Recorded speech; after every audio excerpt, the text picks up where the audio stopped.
and we are live with author, philosopher, education thinker, Andy Smarick, who is with R Street, the R Street Institute, also is a former mortgage fellow at the American Enterprise Institute, has served on the Maryland State Board of Education, has been a White House aide in domestic policy on the Domestic Policy Council, and was Deputy Assistant Secretary at the U.S. Department of Education. I did not know that before looking at this bio of you, Andy. You've done a lot. Well, I have one small correction. I had been at the R Street Institute for a couple of years, but for the past, I think maybe 2 to 3 months, I have moved over to the Manhattan Institute. So now I'm a fellow there. That's right. But yes, and the thing about the introduction that I'm currently on this binge of trying to get people to realize that public service is important, not just like talking about issues.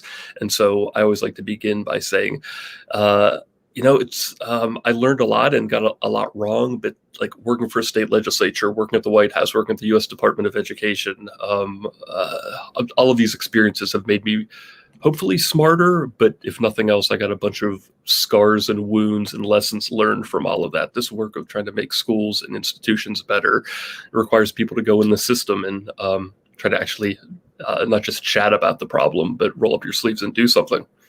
I think that's interesting.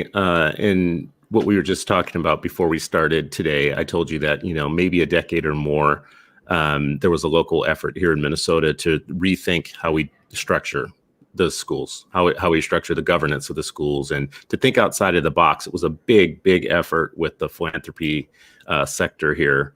And your book came up as one of your books came up as part of that.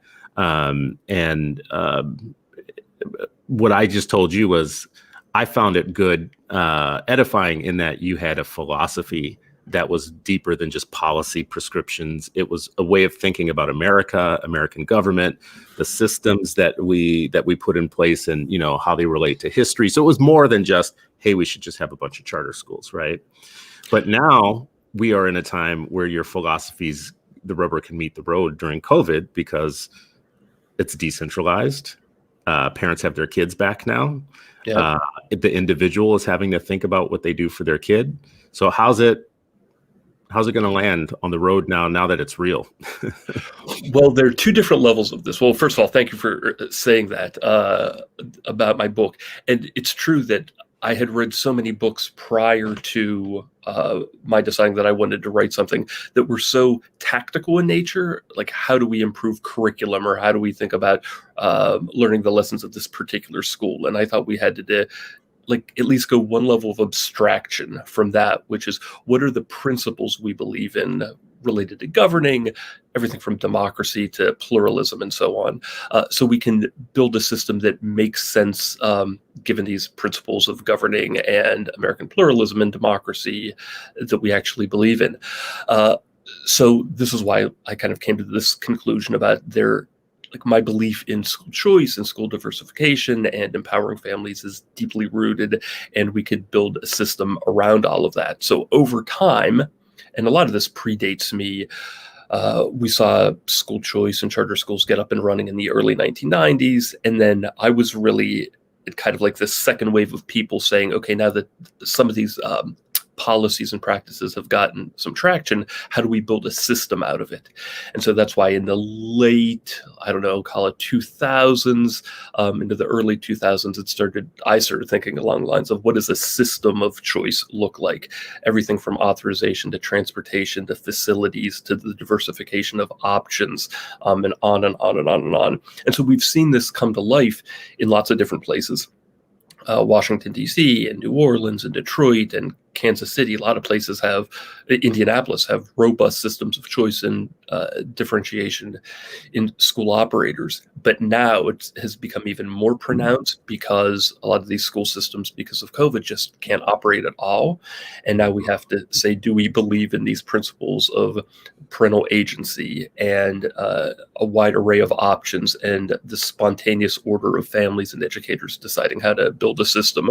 So we were slowly going along the lines of a more differentiated choice-based system, and then it got put into hyperdrive come March or April of last year, and we're seeing that now more with homeschooling and pandemic pods. How much do we believe in decentralization and the spontaneous order of families figuring out things for themselves?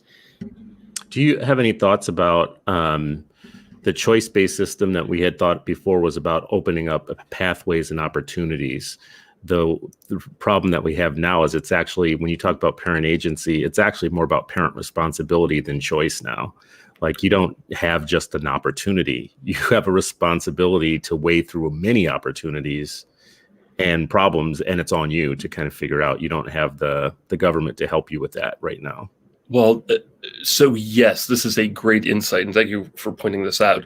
The way that I think about this is when a small school choice program gets launched initially, and 98% of kids are in district assigned schools, suddenly there is a small opportunity for some number of families to access other kind of options, whether through a small charter program or a voucher program, an ESA program, whatever it might be. And so looks like an opportunity, but the opportunity is rather limited, which schools you can get into and how many families are going to participate.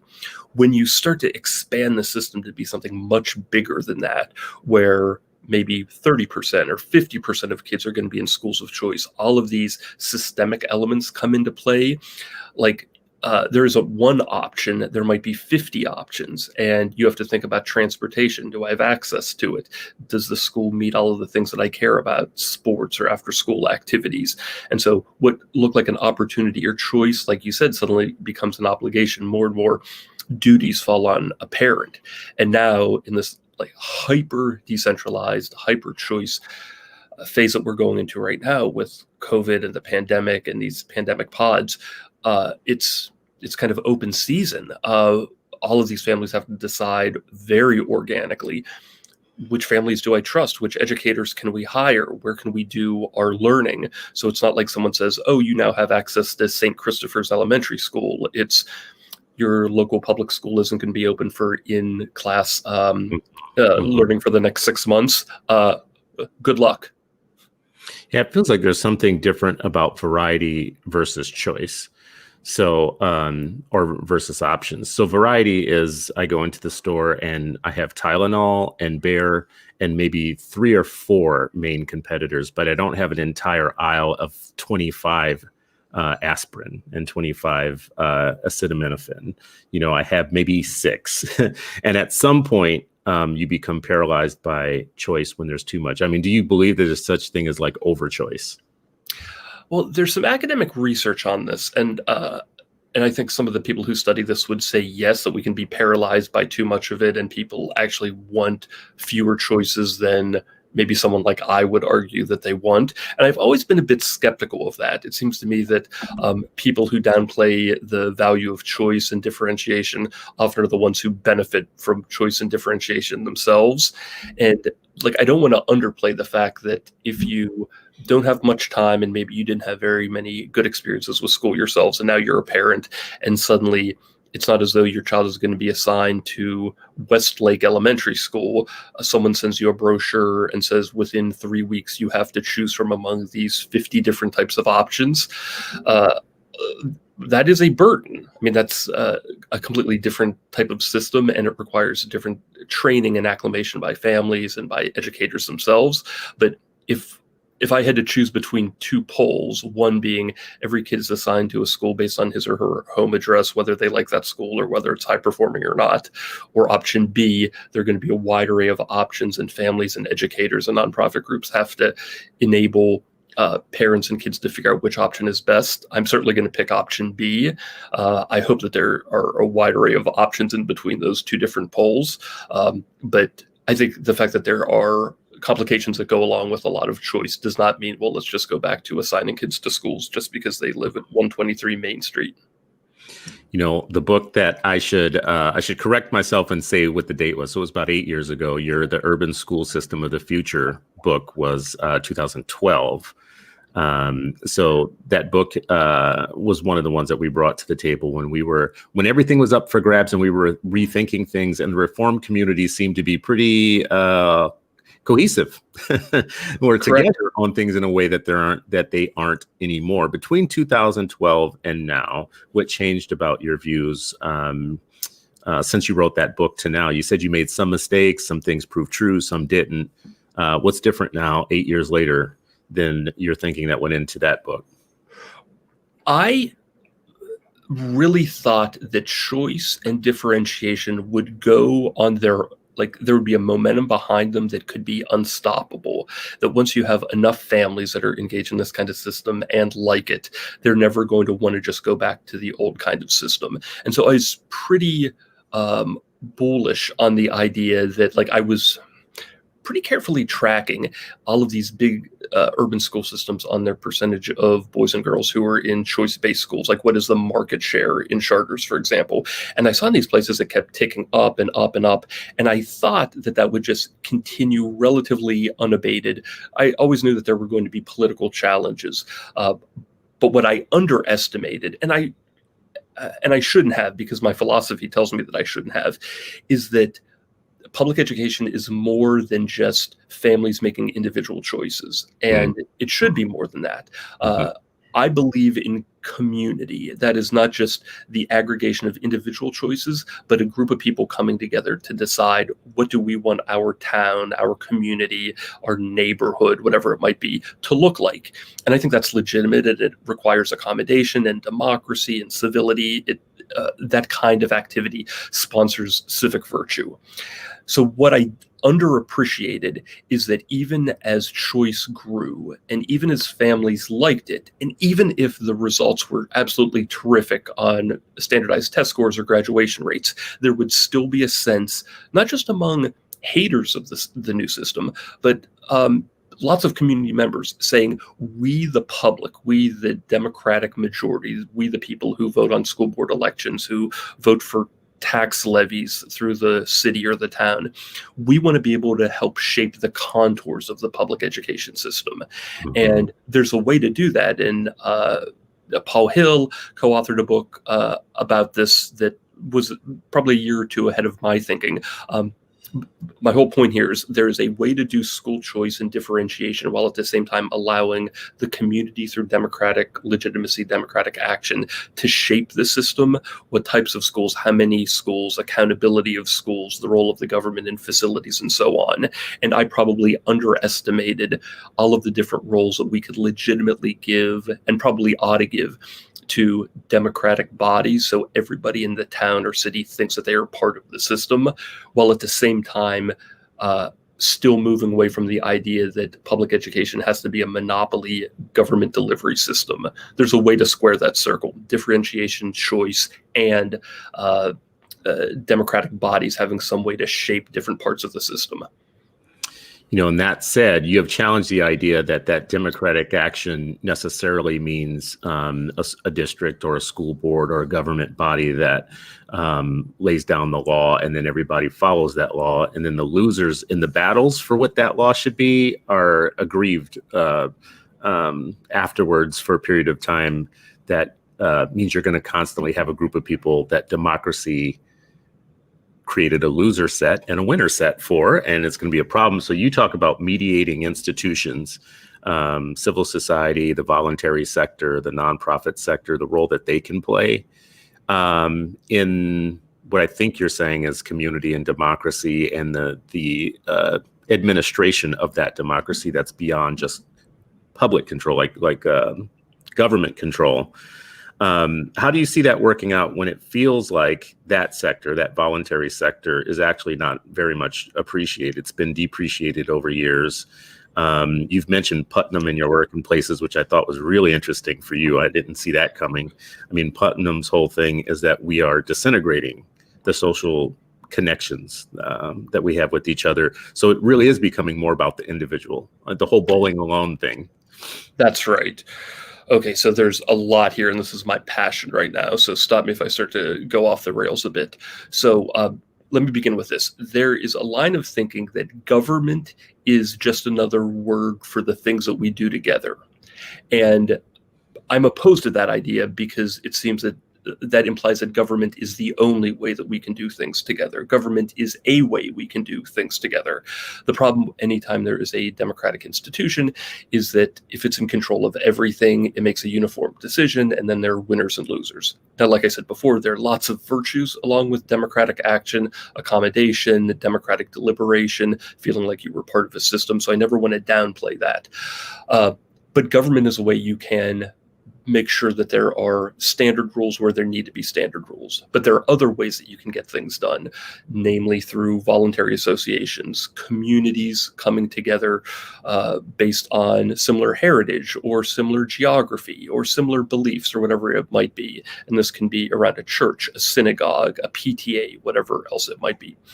So we can have this government system that tries to get all of the general rules right and sets the parameters, while at the same time saying we want individuals to be able to use their liberty to create voluntary associations, community-based organizations, so they can actually live out American pluralism, differentiation. And there's a way to bring those two kinds of things together. I think for too long we assumed that just the district being the exclusive territorial franchise, that it could do everything itself. And we kind of said, well, yeah, some people might not like the results of the district, but that's just one of the downsides of democratic action. There will always be losers. But then those losers can come back in the next election and hopefully win. What I like to say is that I'd like to think there's a more sophisticated way of thinking about democratic action, which is you have a set of uniform rules, but then you allow as much individual and community agency as possible and as much differentiation within that system, so there are as few losers as possible. And this is why I love chartering. The government can say there's going to be a public education system, all kids are going to have access to it, it's going to prepare kids for citizenship and career and happy, flourishing lives.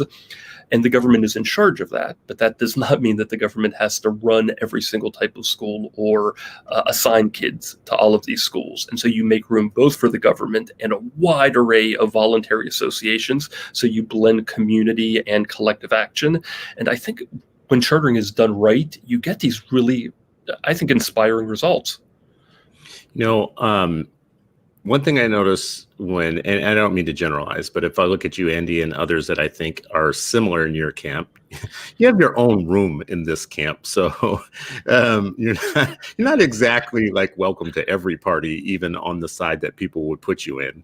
But when I think about, I asked Lindsay Burke this question of like, at what level of government do you start becoming suspicious? So it seems like universally the federal level is one that opens up a lot of scrutiny for people. But even amongst them, there's a lot less scrutiny for the state level of things. Yep. And the state level, to me, is just one more stop. In some ways, the state just becomes the feds of your state, like of your area, right? So you have to get more local than that. But the way I'm relating that to what you just said is that in the state constitutions, you have this word uniform, or yes. Something that means everybody gets the same thing. And that's at the state level. That's in the Correct. state constitution. How do you get over that hump that the state has already laid out for you, that it isn't about pluralism, it isn't about having different ways of approaching education? Oh, I'm so happy you brought this up. And I would recommend anyone who has 5 or 10 minutes. I think there is a document that's either put out by the National Conference of State Legislatures or the National Governors Association, or maybe the Education Commission of the states, that literally it's a relatively short document, but has the operative provision in every state constitution that charges the state government with making sure that a public education system is provided.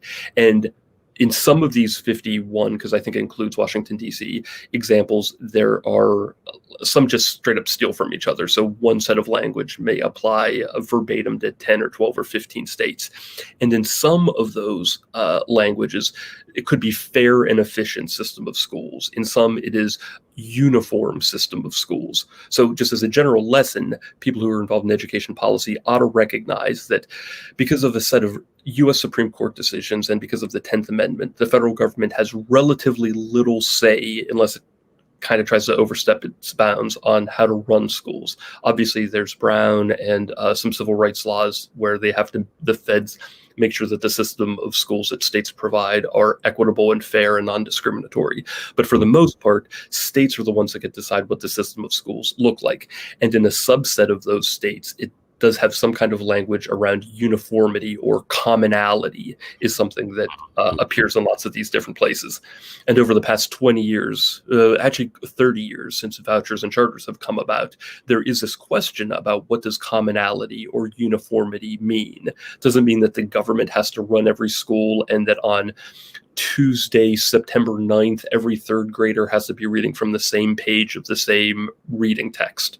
Probably not. But does it allow for a wide array of nonprofit organizations to run different types of schools? So in a lot of places, this has been adjudicated in the favor of differentiation, that the state has a responsibility to make sure that there are schools available, that families are going to have access to them, and that they're going to prepare kids hopefully for success throughout life, and that there can be differentiation among these kinds of schools. But you're right, like in terms of the government structure, the federal government has some responsibilities, but most people don't recognize the state government is ultimately the one that has the responsibility.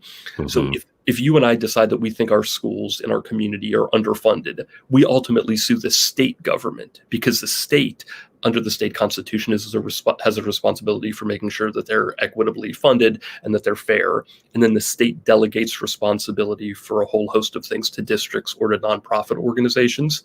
And to your earlier point, it is true that there are differences even among conservatives or libertarians about where do we think responsibility for different things ought to lie? What should Uncle Sam do? What should the state do? What should districts do? What should nonprofits do? What should families do? And the Catholic social teaching idea of subsidiarity really instructed me on this stuff, recognizing that these things can work together, but we should be clear about whose duty and whose power actually is important in these different domains about choice, differentiation, commonality, equity, and so on. And the answers aren't obvious to all this in their debates, but they're worth thinking about.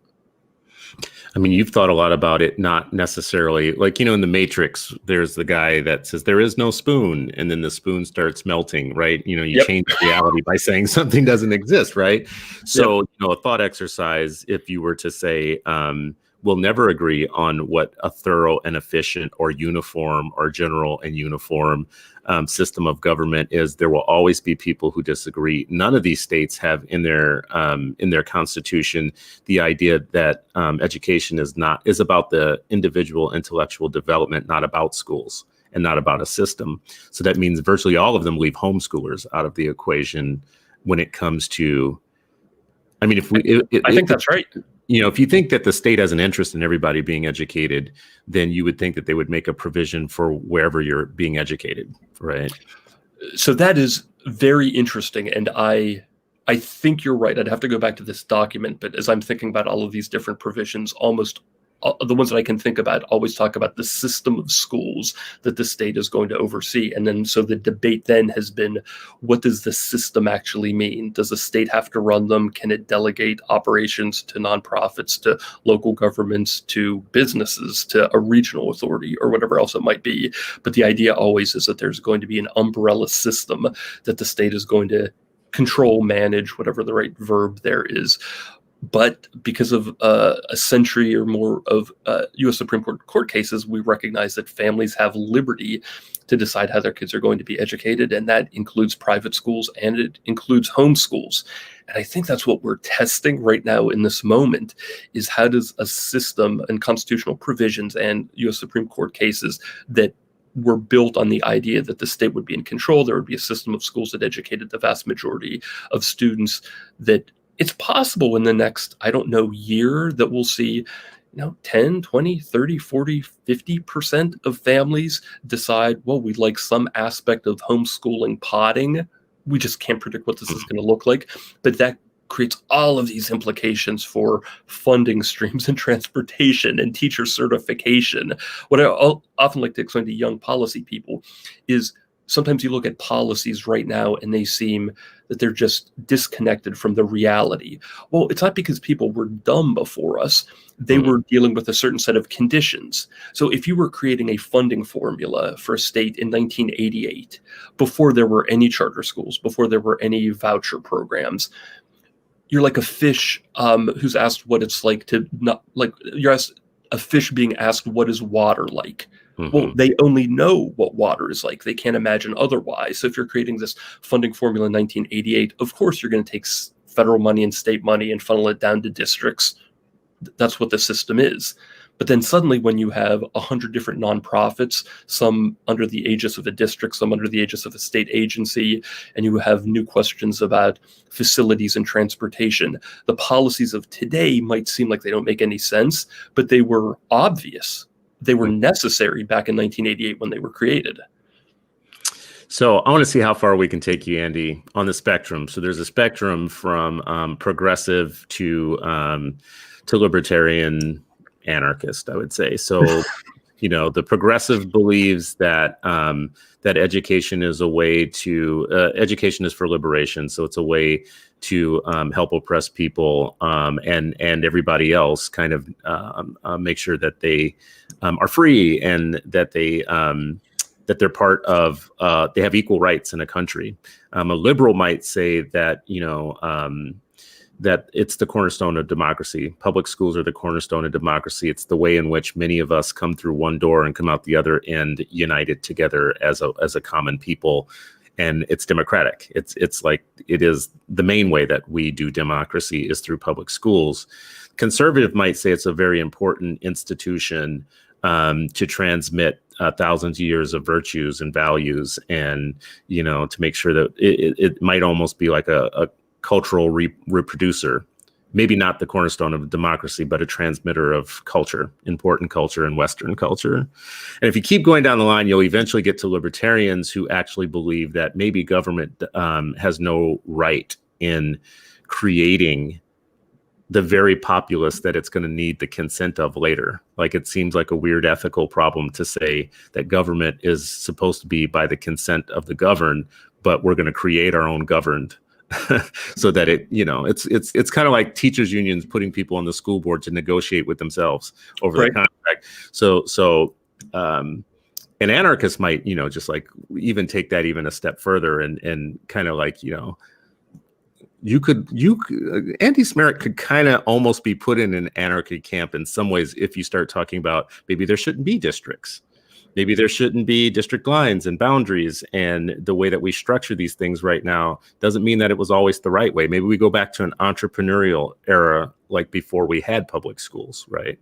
Where we had lots of different types of schooling. Where do you think you fit on that spectrum, if you even buy that is a spectrum? I'm just saying, it's just my model of it.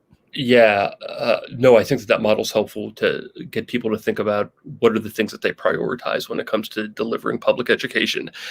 And the way I think about it is like, I take a bunch of my lessons from Madison and Tocqueville and Hayek and Nisbet on a lot of these things. And this may seem too philosophical, but so on the first score, I believe that although I might not use the language of liberation, I would use the language of human flourishing. I think that schools ought to be able to help students learn the content, but also the virtues, the characters necessary so they can become their best selves. And we know that it's absolutely the case that a lot of families are disadvantaged for lots of nasty reasons that governments and civil society have done. So I always want to make sure that if we have a free country like we have in America, that we have a system of schools that enable people, young people, to be in a position to function well in that free society, so they're not handicapped from the very beginning. So I definitely believe in this liberation, or I would call it flourishing part.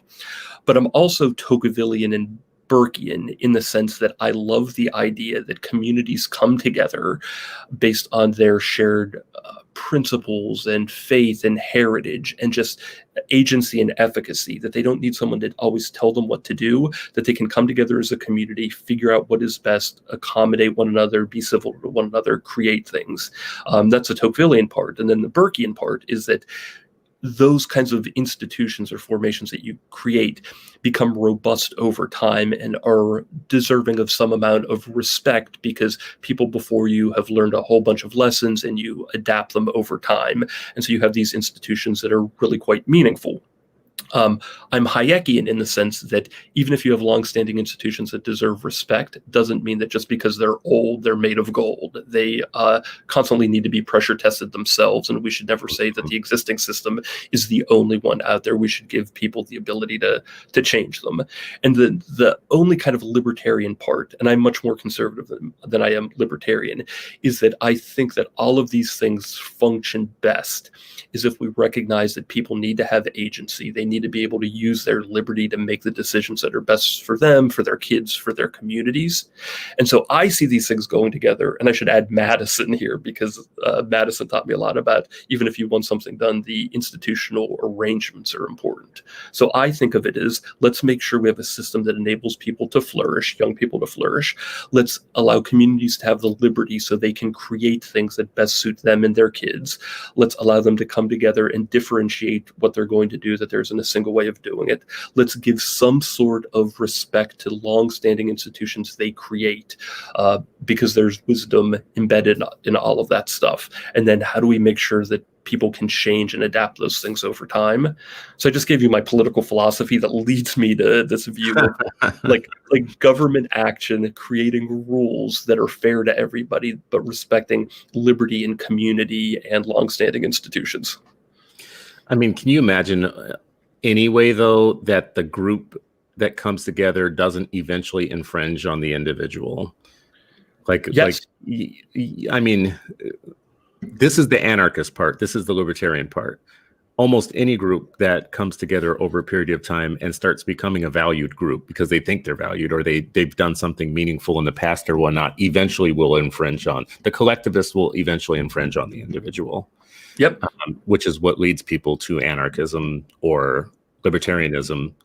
Even if it will never be realistic, it's still a draw, because no matter what group comes together, eventually they're going to tell me to do something I don't want to do. Right. So one interesting lesson from Rousseau is that Rousseau wasn't just like anti-government telling everyone what to do. He thought that people were in chains because of even voluntary associations like norms and churches and so on. And I'm of a different mind on this. So I believe that government absolutely can be constraining. And so I'm a Republican, I'm a conservative. I generally like limited government. I like government that sets up rules so people can have agency and decide a lot of things for themselves. I've always thought that was important. Like that's part of like our DNA, what's absolutely necessary here. But because of that, we need to, I view America as a community of communities, that it is legitimate to say that we have an American creed, but also, Maryland might do things differently than Montana, and that's fine. But inside of Maryland, we can do things differently, and that's fine too. And so government is the most likely to be constraining because it can create uniform rules and it has the power of coercion.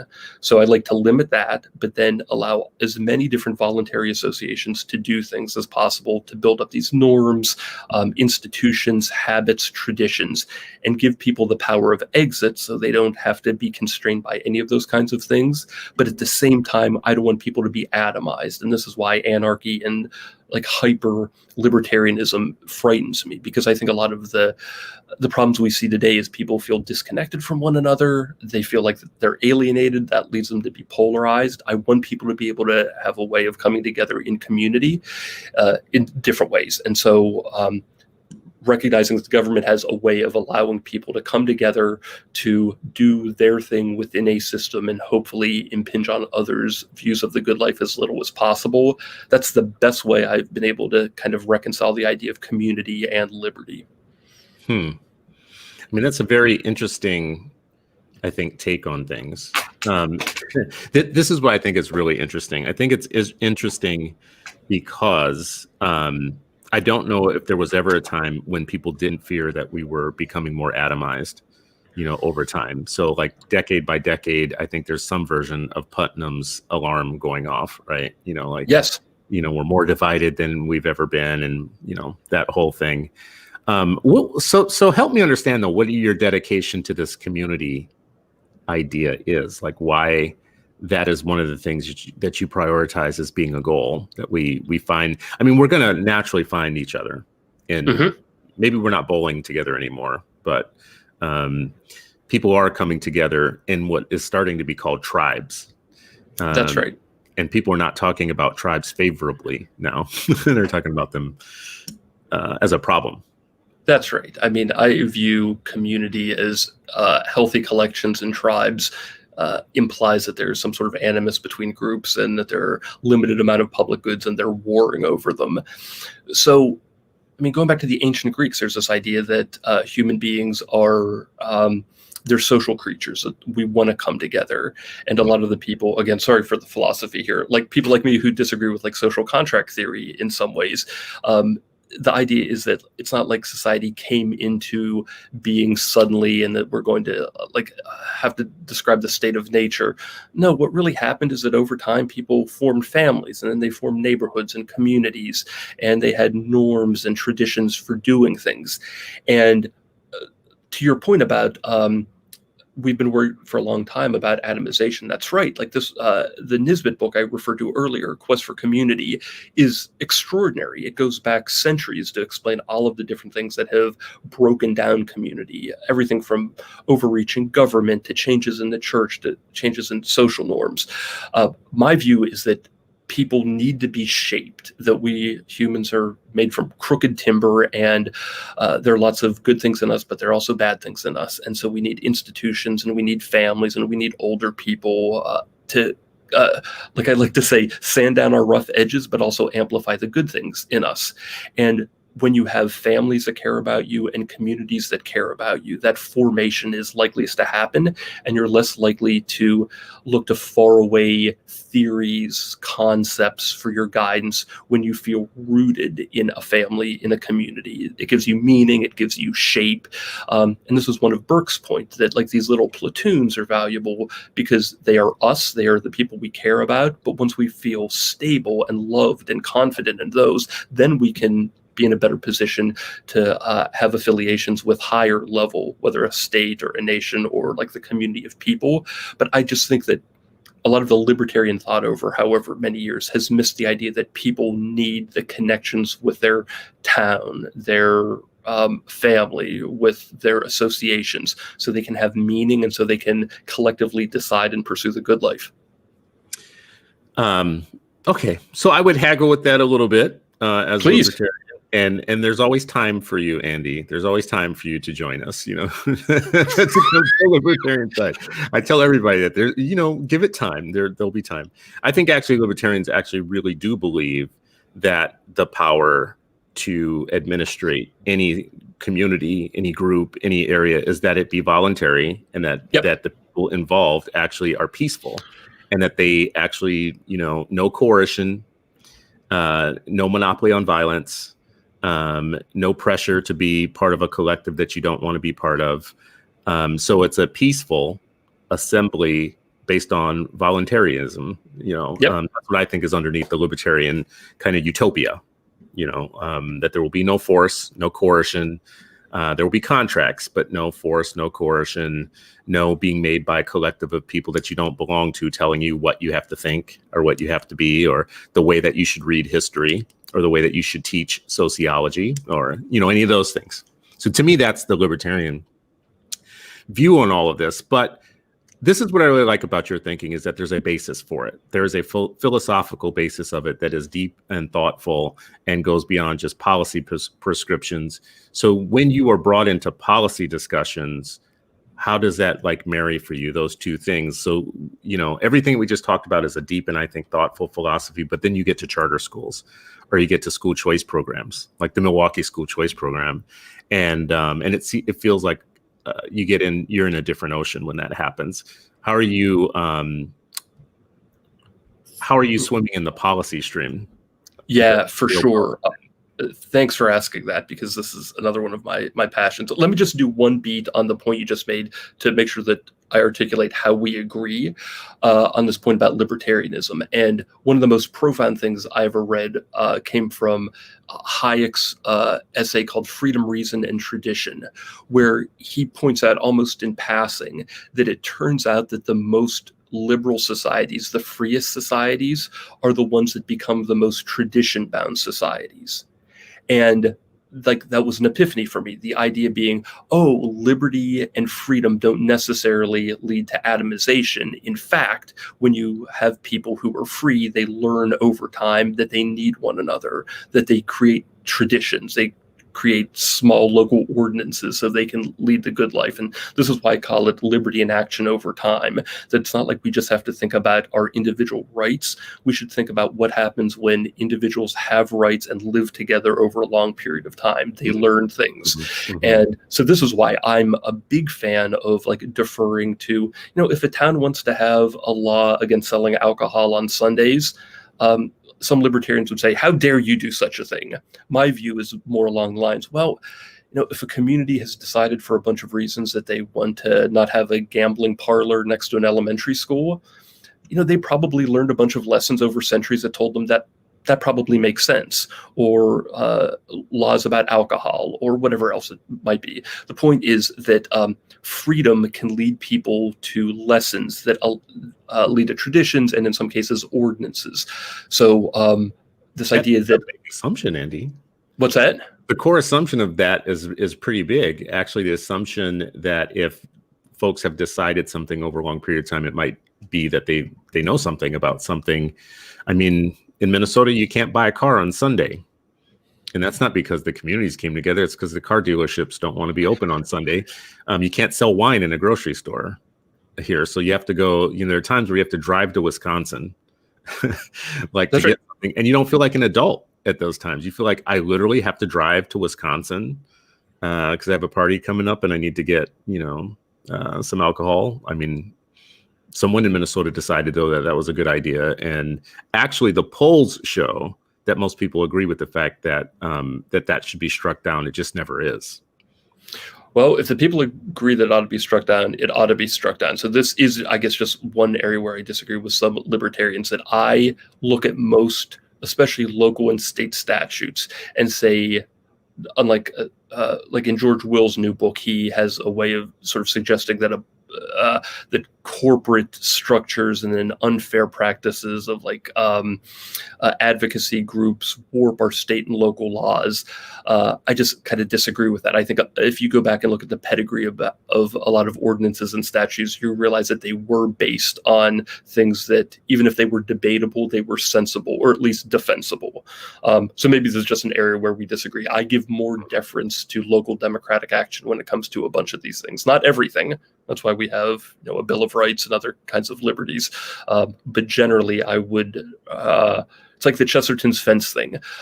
If you buy a property and you see a fence that's been there for 300 years, a young progressive would say, "Oh, that fence is stupid. Knock it down. I know this property best." Someone who's lived on that property for generations and generations would say, before you knock down that fence, you better study why it was put up. It may have some values. It may have some virtues. There may be some reasons there. So just as a matter of course, I defer to that much more. My son is in the comments reminding me that the people have spoken, and in Minnesota you can now buy booze on Sundays. Oh, so apparently one of the laws had changed. It had been there forever and ever and ever. You still can't buy a car on Sunday, which means you have adults who work every day. You have 2 days on the weekend to actually do things like buy a car. So that's right. Buy it on Sunday seems like a really weird. Anyways, I don't want to take you off track. You mentioned George Will. I need to go get this book. I actually have never seen anybody write better than George Will. So the language is, even when I completely disagree with him, I just love reading it, and the language is good. So, well, and I should say that I was a George Will devotee, like among some conservatives of about my age. Some of us were Charles Kraut Hammer fans, and some of us were George Will fans. I was definitely in the George Will camp. And but over the past 10 years or so, he really started trending much more libertarian, away from some of the stuff, statecraft, his soulcraft, that he used to do.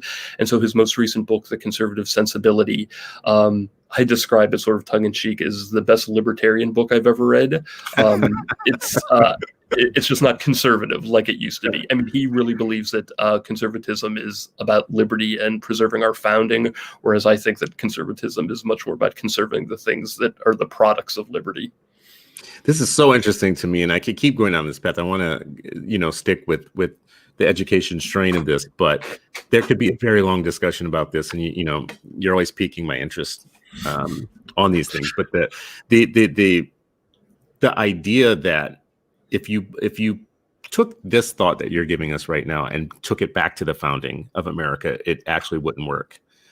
Because what you would be telling the founders is there's a reason that all the traditions and the laws and the ordinances were the way that they were. And what they were wanting to do was very much could be considered anarchy of the time, right? Like, no, we're not going to do any of that stuff. Matter of fact, we're going to throw all of it. Like, so that wasn't even conservative at all. That was like radically anarchy, right? Like, in some ways. Well, we should have another conversation about this because there's this great book called The Founding Conservatives that explains how there is a group of the founders who really were conservative in just about every sense of the word. And there's this big debate in the right of center world right now about whether or not the American system, the things that need to be conserved, really come out of Locke, or whether they come out of like a longer tradition going back to what's called inherited liberties. A lot of the things that came out of England in the 13, 14, 1500s. The point being is that yes, like Federalist One makes this case that we should be creating a system based on reason. But there's this great line, I think it's Dickinson at the Constitutional Convention, where he says, no. Reason may mislead us. Experience must be our only guide.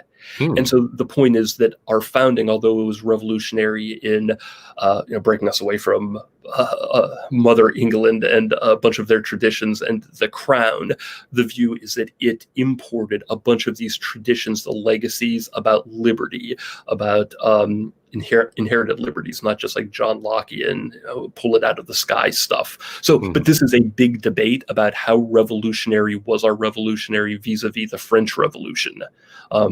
And as you might imagine, I think that our revolution was more conservative, probably because I'm a conservative. This is like talking to Dr. Howard Fuller. Every time I talk to him, I end up with like 8 books I need to read. So I have like 5 tabs open now with all the books that you have mentioned.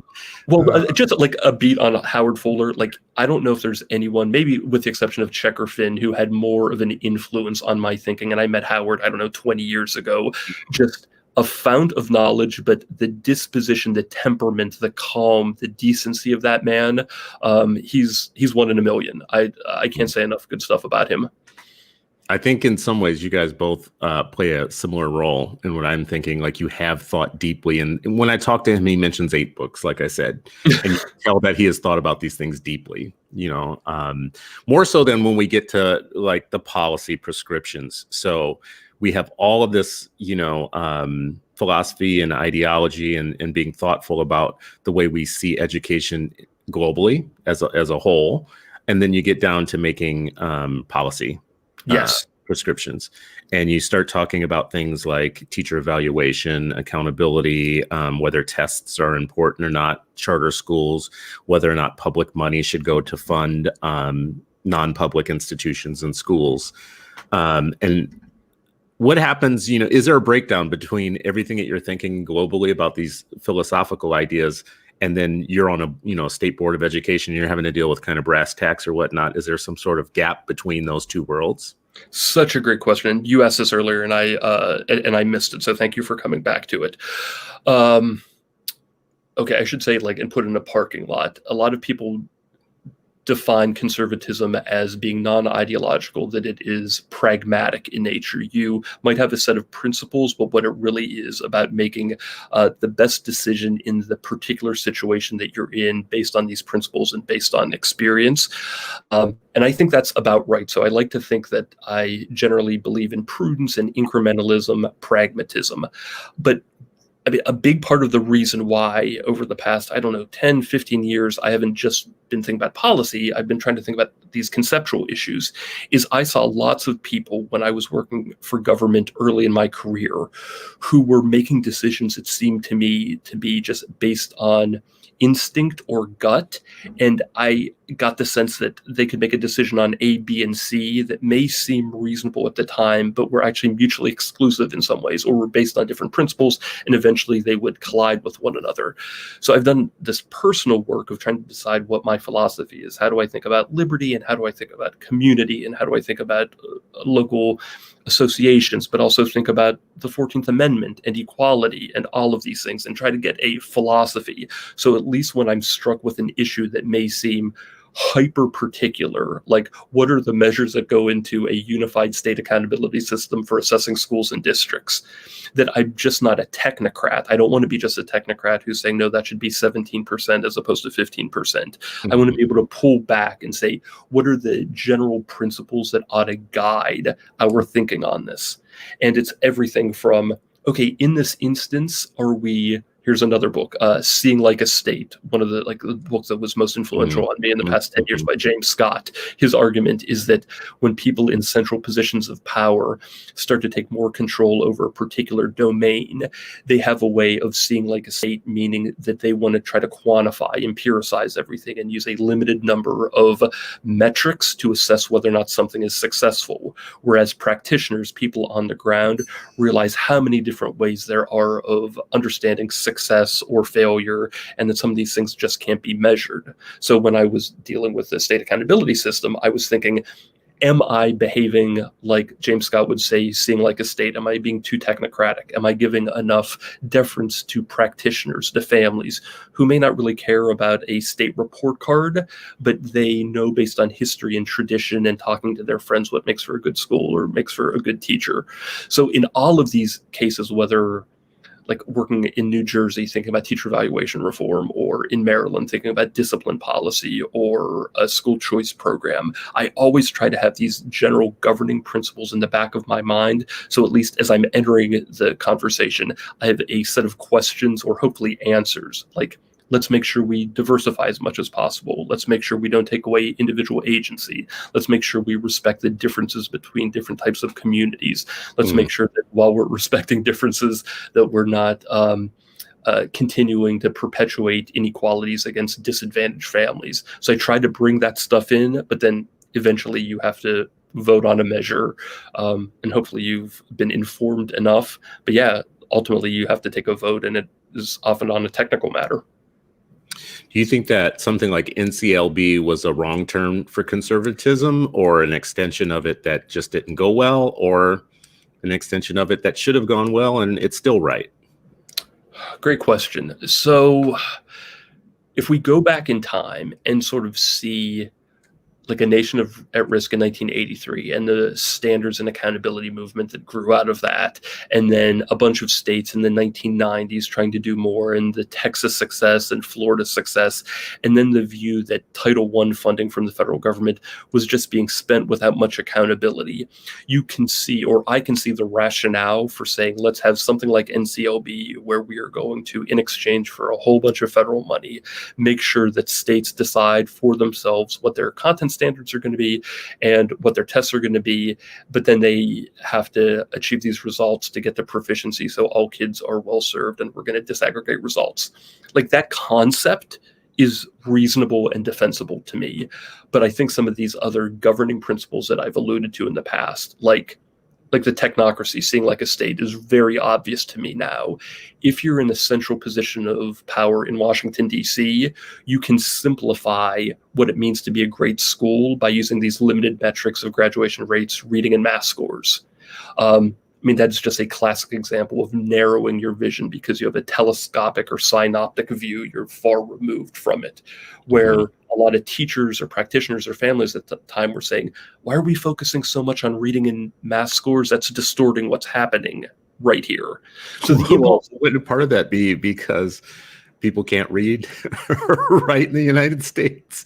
Right. I mean, totally. Completely. And this is why, although a lot of conservatives now say nothing but bad things about NCLB, like the fact that we got schools to care about the results of all kids and try to get all kids up to proficiency, and it has, according to most of the research, done a good job of trying to close the achievement gap, at least over a certain number of years early in its tenure, the achievement gap in reading and some in math. I mean, these are good things. We should be proud of that.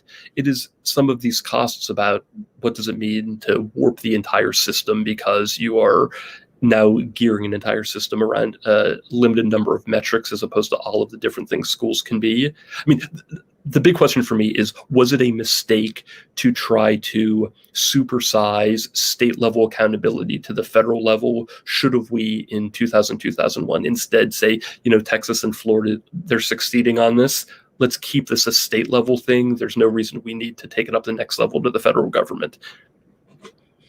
I wonder about the idea, though, that it was a conservative idea that you don't just give $700 billion to public schools with no kind of strings attached, like that, with no expectations for outputs, outcomes. If society is going to demand a massive input, there should be some group of people somewhere that say, okay, we need to actually regulate this, though, for output also, because we're not giving you $700 billion just to have at her, like just to do whatever you want, and that seems like that was a conservative idea prior to 2000. Like that was a 1980s idea. For sure. Yeah. And again, this is something that people who are studying this stuff now, who are relatively young, may not recognize of what we were dealing with.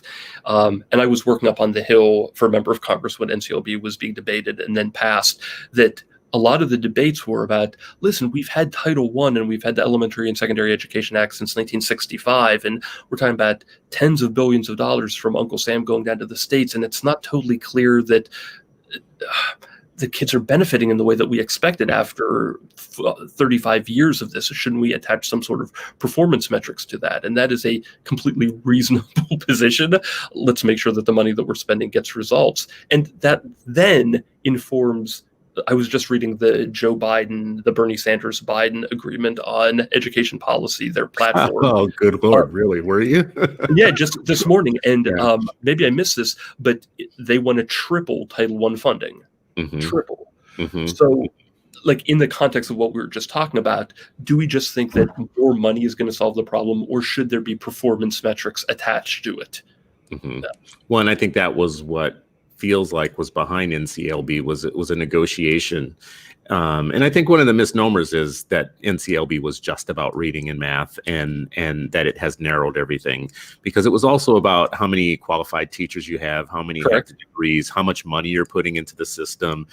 NCLB came with a lot of money.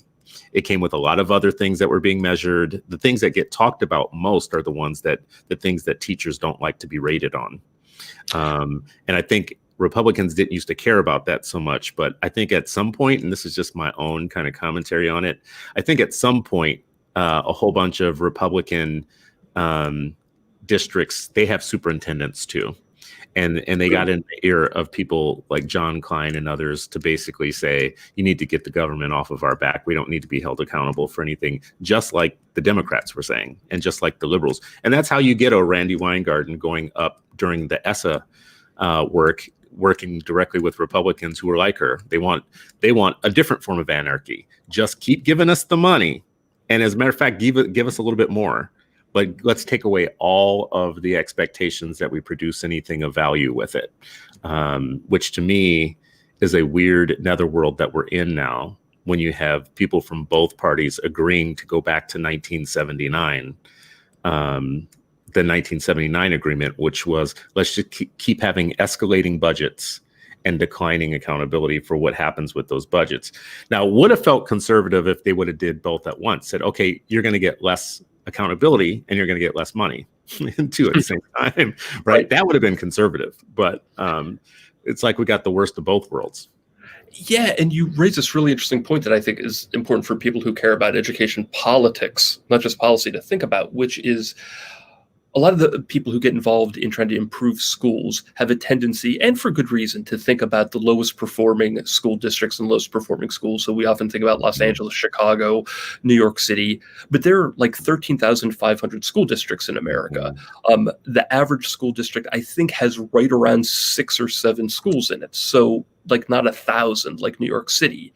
Yeah. And I just saw in the Education Next poll that recently came out that this year, like in almost all years in the past, somewhere around 60% of the population, including parents, rate their local public schools as either an A or a B. So the reason why I'm saying all this is that we have a bunch of hyper-local, very small school districts that lots and lots of families like a great deal. And that's different than a lot of big urban districts where the general consensus is, things have gone off the rails and we need to dramatically do things differently. And that's why some sort of like uniform national policy that treats all of these places the same probably isn't wise. But I got to tell you, like, I was doing education policy stuff for a decade before really there was much of a conversation of what do we think about the school districts that have 10 schools that are in a place that no one talks about and virtually all of the families like them. What does education reform mean for them?